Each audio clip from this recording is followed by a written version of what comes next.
maalinta Jimcaha oo ah maalinta sagaalaad ee bisha Dulxaj ee Carafo waa maalin aad u weyn fadligeeda waana maalinta xujjeeda ay u diyaar garoobayaan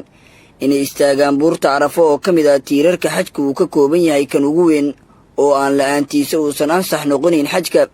maalinta Carafo waa maalinta loogu magac daray maalintii mashhuudka waa maalinta qofkii si alla dartiis u soomo Ilaahay u dhaafay dambigiisa 2 sano oo kala ah sanadkii tagay iyo sanad soo socdo.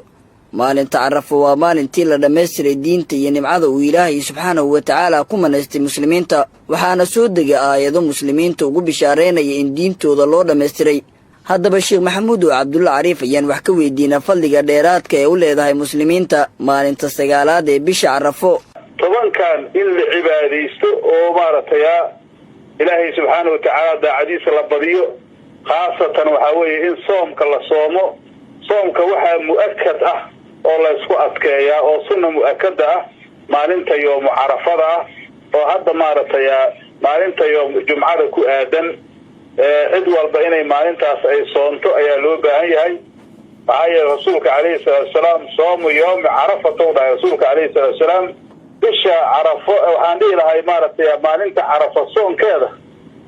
waxa weeye waxaan ajir uga dalbayaa sanadkii tagay iyo sanadka soo socda marka waxay kulminaysaa acmaashi sanadka hadda sii dhamaanayo weeye oo hadda bishaan ay ugu dambayso maaragtay ay la ajirtay bacdu sifaat markii la yiraahdo iyo sanadka oo maaragtay soo socda ayaa ajir uga dalbaa u rasuulka kaleey salaatu wasalaam. dadka muslimiinta waxa weeye acmaashi xajka ku dhex jiraan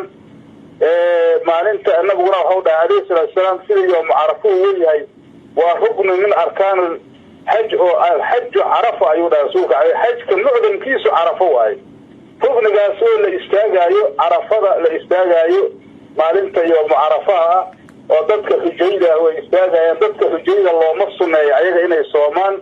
وعصون كاس لقيت دورا وضدك مع آفاق بجوغة ضدك أيوة إنه رسول تجي إنه حجيان ضدك فيا وحال غيرها إنه مالنت خير بدن إيكفا إنسان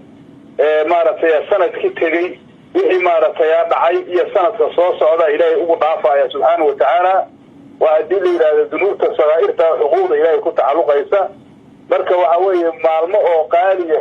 ayaanu ku dhex jirnaa maalmahaas waa inaan ka faa'iideyno.